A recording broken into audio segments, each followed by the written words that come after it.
శ్రీమాత్రే నమ. జయ గురు దత్తాత్రేయ నమ. ఈ వీడియోలో మనం మకర రాశి వారికి ఫిబ్రవరి 16 నుంచి 22 మధ్యలో జరగబోయే వార ఫలాలు పరిశీలించినప్పుడు మరి మకర రాశి వారికి ఫేవర్గా ఉన్నటువంటి గ్రహాలు 6వ స్థానంలో కుజగ్రహం, 3వ స్థానంలో రాహు, దాంతోపాటు శుక్రుడు. 6లో ఉన్నటువంటి కుజుడు శత్రువులపై విజయాన్ని, ఇంటర్వ్యూల్లో సక్సెస్ని రావడం జరుగుతూ ఉంటుంది. ఎవరైతే ముఖ్యంగా విద్యార్థులు ఏదైనా చిన్నపాటి ఉద్యోగానికి కానీ ఇంటర్వ్యూకి కానీ అటెండ్ అవుతుంటే వారి యొక్క శ్రమకు తగిన ప్రతిఫలం ఈ సమయంలో రావడం జరుగుతూ ఉంటుంది. భూములు, స్థిరాస్తుల మీద ఉన్నటువంటి వ్యవహారాలు, అన్నదమ్ములతో ఉన్నటువంటి ఆస్తి తగాదాలకు సంబంధించిన విషయాలు, రుణదాతల ఒత్తిడి, ఇవన్నీ కూడా వాటి నుంచి మీరు బయటపడే అవకాశం ఉన్నది. అంటే మీకు వచ్చినటువంటి ధనంతో రుణాన్ని తీర్చివేయడం జరుగుతుంది. మీరు ఏదైనా ఒక ఆస్తి ఇతరుల ఆధీనంలో ఉంటే దాన్ని స్వాధీనం చేసుకోవడం జరుగుతూ ఉంటుంది. మొత్తం మీద ఏదైనా కోర్టు వ్యవహారాలు మీకు అనుకూలంగా రావడం జరుగుతుంది. ఇక 6లో ఉన్నటువంటి కుజుడు అటు 12వ స్థానాన్ని వీక్షిస్తూ ఉంటాడు, 9వ స్థానాన్ని కూడా వీక్షిస్తూ ఉంటాడు. ఈ కారణం వల్ల మీరు ఏదైనా మీ బంధువులకు సంబంధించినటువంటి భూమి కానీ స్థిరాస్తి కానీ కొనుక్కునే ప్రయత్నం జరిగే అవకాశం ఉంది. లేదంటే ఇంతవరకు మీ పెద్దల ద్వారా వచ్చినటువంటి ఆస్తి ఏమైనా మీరు పంచుకోకుండా ఉంటే మీ వాటా మీకు మారడానికి కూడా ఇది అనుకూలించే అవకాశం ఉంది. ఏదైనా మీ పేరు మీద ఒక స్థలమో భూమో ఇల్లో ఈ సమయంలో ఏర్పడడం జరుగుతుంది. అదేవిధంగా మీరు ఏదైనా స్థిరాస్తి మీద పెట్టుబడి పెడతారు. మొత్తం మీద ఏంటంటే చాలా వరకు ఈ ఆస్తి భూమి విషయాల్లో చాలా ఫేవర్గా ఉండే అవకాశం ఉన్నది. ఇక దశమాధిపతి శుక్రుడు 3వ స్థానంలో ఉంటూ రాహుతో కలిసి ఉండడం వలన వృత్తిలో ముఖ్యంగా సాఫ్ట్వేర్ రంగం, సినిమా, మీడియా, టీవీ, యూట్యూబ్ రంగాల్లో ఉన్నవారికి కొత్త అవకాశాలు రావడం జరుగుతూ ఉంటుంది. వారు కూడా వారిలో ఉన్నటువంటి నైపుణ్యాన్ని కొత్తగా ప్రజెంట్ చేస్తారు. కొత్త టెక్నాలజీ ఉపయోగించి మీ యొక్క వృత్తిని, మీలో ఉన్నటువంటి టాలెంట్ని అభివృద్ధి చేయడం వల్ల చాలా వరకు మీరు పబ్లిక్లో బాగా నోటెడ్ అవ్వడం, మంచి గుర్తింపు రావడం జరుగుతూ ఉంటుంది. ఈ ప్రయత్నంలో మీకు మీ సహ ఉద్యోగులు సహకరించే అవకాశం ఉంది. చాలా వరకు శుక్రుడు ఇన్వాల్వ్మెంట్ ఎక్కడ ఉంటే అక్కడ స్త్రీల సహకారం ఉంటుందని చెప్పడం జరుగుతూ ఉంటుంది. ఇక స్త్రీల సహకారం అన్నపోతులకి చాలామందికి ఏదో ఎఫ్ఐఆర్లు, లవ్ ఎఫైర్లు, ఇతర స్త్రీలు వాళ్ళ ద్వారా ధనం అనుకుంటారు తప్ప స్త్రీ అన్నప్పుడు అది మీ అమ్మగారు అవ్వచ్చు, అక్కగారు అవ్వచ్చు, వదిన అవ్వచ్చు, మీ కుమార్తె అవ్వచ్చు, లేదంటే మీ మనవరాలు కూడా అవ్వచ్చు. వాళ్ళు మీకు ఏదో ప్రోత్సహించి మీకు ఏదో సహకరిస్తూ ఉంటారు. కేవలం మీరు ఏదో ఇబ్బందుల్లో ఉంటే మీకు సమయానికి ఏదో సేవ చేసినా కూడా దాన్ని ఏదో వేరే విధంగా చిత్రీకరించకుండా మొత్తం మీద ఆత్మీయుల యొక్క అభిమానాన్ని చూడకుంటారు. వారి యొక్క సహాయం అందుతుంది. మీరు చేసే ప్రయత్నానికి అటు అమ్మవారి ఆశీస్సులు లభిస్తాయి. మొత్తం మీద ఇది కూడా అనుకూలంగా ఉంది. ఇంటి 2 గ్రహాలు అనుకూలంగా ఉండటం, ఆటోమేటిక్గా రాహు 3వ స్థానంలో ఉండడం వల్ల విదేశంలో ఉన్నటువంటి మీ బంధుమిత్రుల సహకారం అందుతుంది. ఒక శుభవార్త మీకు ఆనందాన్ని కలిగించే అవకాశం ఉంది.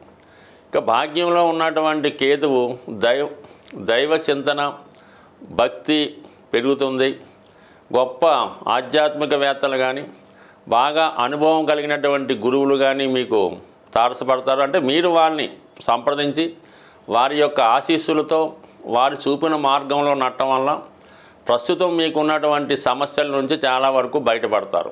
ఇప్పుడు ధనస్థానంలో ఉన్నటువంటి బుధ, రవి, శని గ్రహాలు కుటుంబపరంగా చాలా ఆర్థికపరమైన ఒత్తిడి ఎదుర్కోవడం జరుగుతూ ఉంటుంది. కుటుంబంలో మీ మాటకి ఇంచుమించుగా విలువైతే ఉండదు. ఇతరుల పెత్తనం మీ కుటుంబం మీద ఉంటుంది.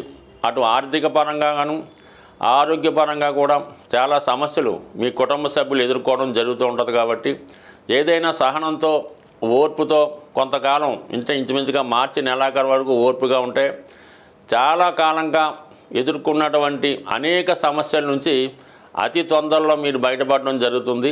మీరు చేయవలసిందంతా ఓర్పుతో సహనంతో ఎదురు చూడండి.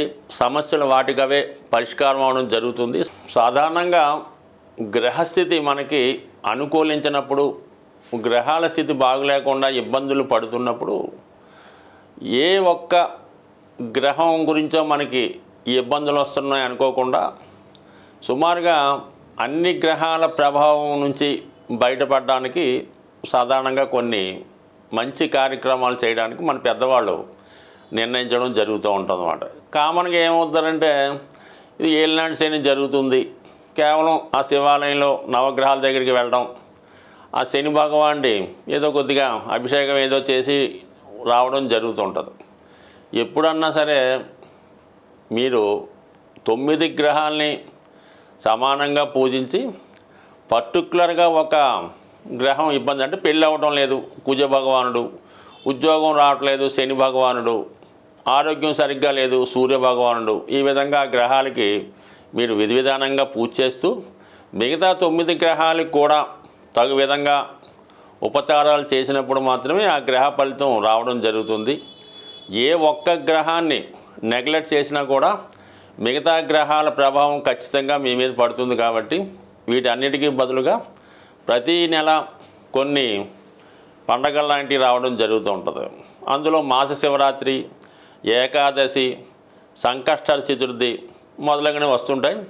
అవి విధి విధానంగా ఫాలో అవ్వడం వల్ల ఏ గ్రహాలు అన్ని గ్రహాలు కూడా మీకు సమానమైనటువంటి ఫలితాన్ని ఇవ్వడం జరుగుతూ ఉంటుంది. మరి ఇప్పుడు మనకి ఈ వారం ప్రారంభంలో 16వ తారీఖున వస్తున్నటువంటి ఈ సంకష్టాల చతుర్థి రోజు విఘ్నేశ్వరుడి యొక్క అభయం ఉంటే, విఘ్నేశ్వరుడి యొక్క అనుగ్రహం ఉంటే సమస్త గ్రహాలు అనుకూలించాలని ఈ శివపార్వతులు మరి విఘ్నేశ్వరుడికి ఇచ్చినటువంటి వరం. కాబట్టి ఈ సంకష్టాల చతుర్థి పూజ చేయకుండా మీరు మాస శివరాత్రి చేసిన ఫలితం ఉండదు, ఏకాదశి చేసిన ఫలితం ఉండదు, మహాశివరాత్రి అన్న ఫలితం ఉండదు. అందుకని ముందుగా మరి ఈ నెలలో వస్తున్నటువంటి మహాశివరాత్రి యొక్క పుణ్యఫలం మీకు సంపూర్ణంగా దక్కాలంటే రేపు వచ్చినటువంటి సంకష్టాల చతుర్థి రోజు విఘ్నేశ్వరుడి యొక్క అనుగ్రహం కోసం వీలైనంత వరకు మీరు సొంతంగా కూడా చక్కగా వినాయకుడి ఫోటో ముందు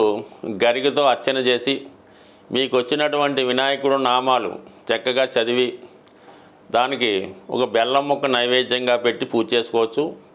అవకాశం ఉన్నవాళ్ళు మరి ఆలయంలో మరి ప్రదోష వేళ విఘ్నేశ్వరుడికి చేస్తున్నటువంటి అభిషేకంలో పాల్గొనడం జరుగుతూ ఉంటుంది.